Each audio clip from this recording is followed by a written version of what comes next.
Ces cris que j'entendais, et que j'entends encore, c'était un grand désespoir. Et ça reste encore dans mes oreilles. Aéroport de Phnom Penh, dimanche 18 janvier. Ce sont les premières images de Jacques Vergès au Cambodge. Ah. How are you? Yes, I'm fine. Okay. Okay. Hello. We are together. Okay. Okay. I have two messages for you. Yeah. From your mother. Okay, my mother clothes. Thank you. Ça fait longtemps que vous n'étiez pas venu au Cambodge? Très longtemps. Oui. En des temps immémoriaux.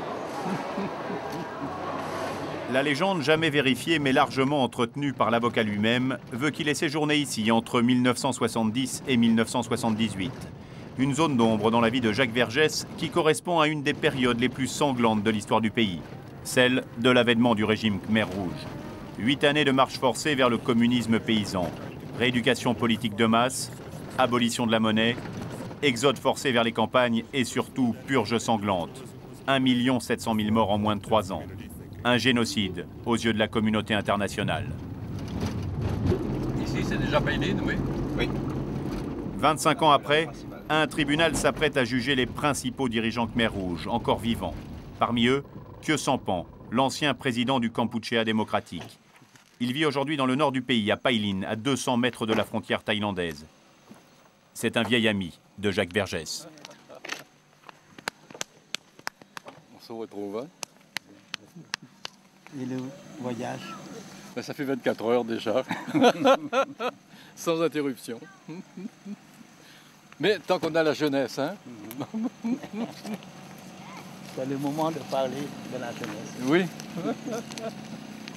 Khieu Samphan vit reclus au milieu des derniers combattants Khmer Rouge dans cette maison, un ancien centre d'éducation politique. Accusé de crimes contre l'humanité, Khieu Samphan a demandé l'aide de Jacques Vergès et l'a immédiatement obtenue. Depuis, il respire. Après le procès, je serai blanchi et pourrai redevenir un homme comme les autres.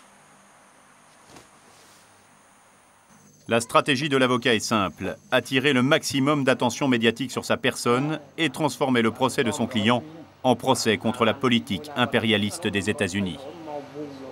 Les médias peuvent servir à la contre-attaque de la vérité. Bien sûr, je serai accusé. On prétendra m'avoir vu à Phnom Penh en pyjama noir en train de couper des têtes. Bien sûr qu'on le dira.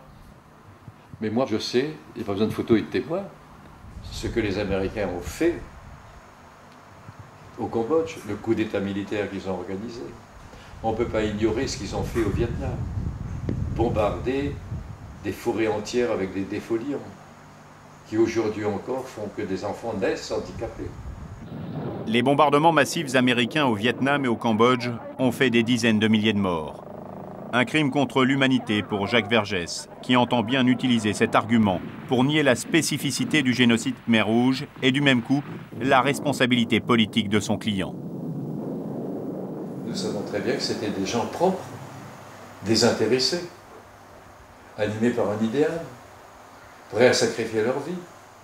Et même les critiquant sur certains aspects de ce qu'ils ont fait, nous ne pouvons pas les traiter comme une armée de soudards, violents, pillant et s'enrichissant. Le piment est vraiment bon, hein? Pour Jacques Vergès, Khieu Samphan est simplement un intellectuel qui est resté fidèle à ses idéaux, ce qu'ils partageaient ensemble lorsqu'ils se sont connus à la Sorbonne dans les années 50. À l'époque, ils étaient tous les deux membres du Parti communiste français et se considéraient surtout comme des militants anticolonialistes. À la victoire. Même différé. On avait fait un jour une manifestation dans la cour de la Sorbonne contre la guerre du Vietnam. Je ne sais pas si vous vous rappelez.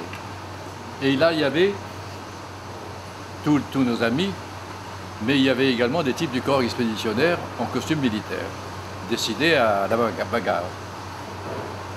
On se livrait des discours enflammés, et à la fin, quand ils ont voulu attaquer, on a chanté la Marseillaise, ils se sont mis au garde-à-vous, tandis qu'on les regardait en disant Contre nous de la tyrannie, l'étendard sanglant élevé.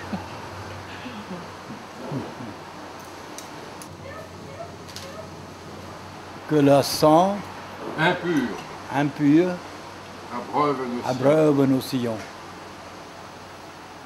Briser l'homme ancien, détruire l'identité individuelle pour ne pas remettre en cause la marche de l'histoire vers le collectivisme.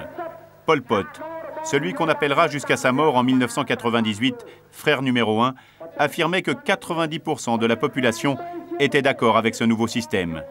Mais pour y parvenir, les Khmers rouges ont utilisé la rééducation, la privation de nourriture, la délation, la torture. Je voulais vous faire une image people et puis vous l'avez ratée. C'était quoi votre image people? Cueillir cette fleur. Mais je ne l'ai pas raté du tout. Monsieur le Président, je vous l'offre. C'est pas encore le muguet? Non. Après avoir quitté Paris, Khieu Samphan, devenu député et journaliste, rejoint en 1967 les maquis de Pol Pot pour préserver, dit-il, l'unité nationale et soutenir l'indépendance du Cambodge. Pendant toutes ces années, c'est Pol Pot en personne qui s'est chargé de le rééduquer. L'école, c'était à côté, un peu. Il est un peu sévère, il faut bien l'avouer. Parce que c'est quelqu'un qui doit s'occuper de l'idéologie, c'est normal de sa part. Il essaie de profiter de chaque occasion pour transformer en intellectuel, en un paysan. Pol Pot, vous le reprochez, ça? On ne peut pas utiliser le mot reprocher. Critiquer, aider à acquérir une position de classe. Voilà. En 1975, après 5 années de guerre civile, les Khmers rouges entrent en vainqueur dans Phnom Penh. Pol Pot décrète l'année zéro d'une ère nouvelle. Évacuation forcée de tous les habitants des villes vers les campagnes. La capitale cambodgienne devient une ville fantôme. Ce jour-là, Khieu Samphan réalise pour la première fois le fossé qui le sépare de Pol Pot. Les premiers jours où nous entrions à Phnom Penh,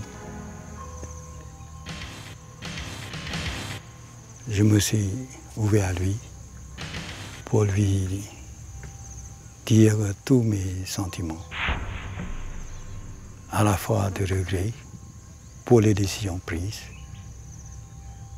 et de préoccupation. Pourtant, Khieu Samphan ne tournera pas le dos à ses compagnons de route. Il acceptera même le poste de président du Kampuchea démocratique. Pendant plus de 3 ans, Khieu Samphan offre à l'étranger l'image d'un homme modéré, caution indispensable à la survie du régime qui sombre alors dans la folie répressive. Cette ancienne école, que les Khmers rouges appelaient S21, a vu passer plus de 14 000 prisonniers. Aujourd'hui, c'est un musée de l'horreur.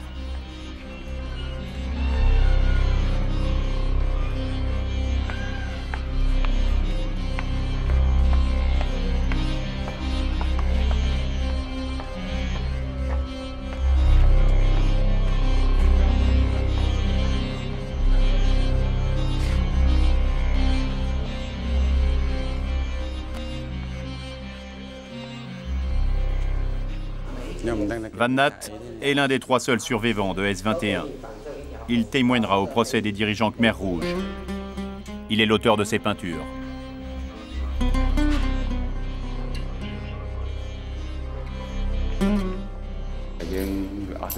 Ces cris que j'entendais, et que j'entends encore, c'était un grand désespoir.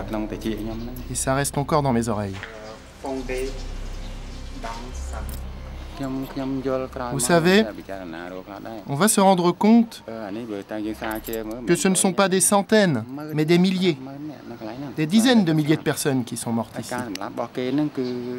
Tous ceux qui rentraient dans ce bâtiment étaient considérés comme des traîtres à la Révolution par les Khmers rouges. Khieu Samphan a longtemps nié l'existence de cette répression à grande échelle. Mais à l'approche de son procès, il veut s'expliquer. Il va jusqu'à recevoir des victimes chez lui. Ce médecin, a perdu son père et sa mère dans les camps de rééducation Khmer Rouge. Lui aussi veut comprendre. Personne n'arrive à croire que vous ignoriez les événements.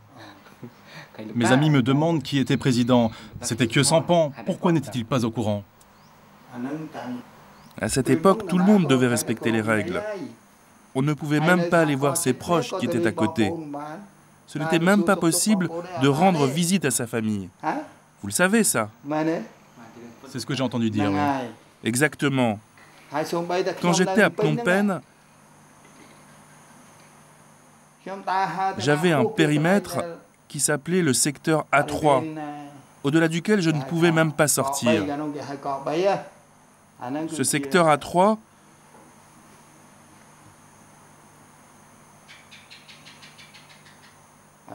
était sous la responsabilité directe du comité central des Khmers rouges.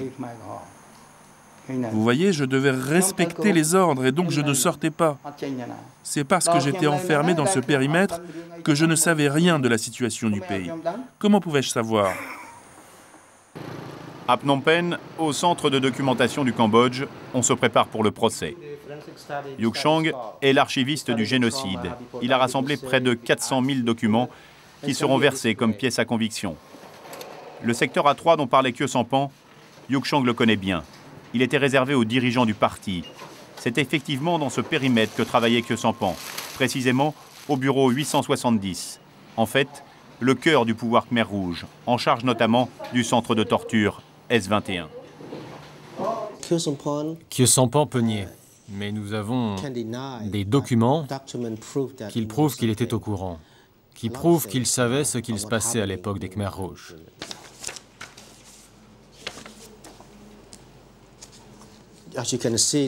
Regardez ça, c'est un document envoyé au bureau 870.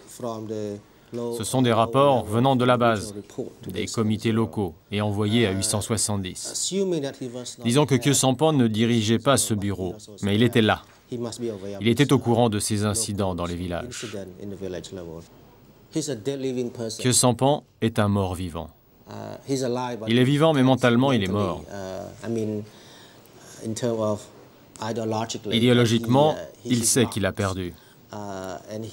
Mais en tant qu'être humain, il a aussi peur. Peur de ne pas être sauvé s'il avoue. Il sait que le monde entier est contre lui. Au procès, Khieu Samphan continuera d'affirmer n'avoir eu connaissance des massacres qu'à partir de 1999. La seule chose qu'il est aujourd'hui prêt à assumer, c'est le travail forcé et imposé à des centaines de milliers de ses compatriotes. Tous ces faits-là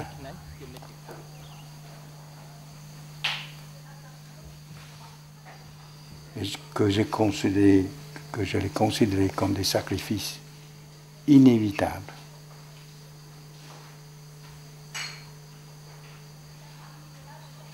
Cela ne veut pas dire que j'accepterai les massacres, la répression que j'ignorais au moment des fêtes. Je compte aller à Phnom Penh faire les démarches officielles, avoir accès aux archives et tout ça. Est-ce que je devrais vous accompagner à Phnom Penh? On verra à ce moment-là. L'attitude des autorités.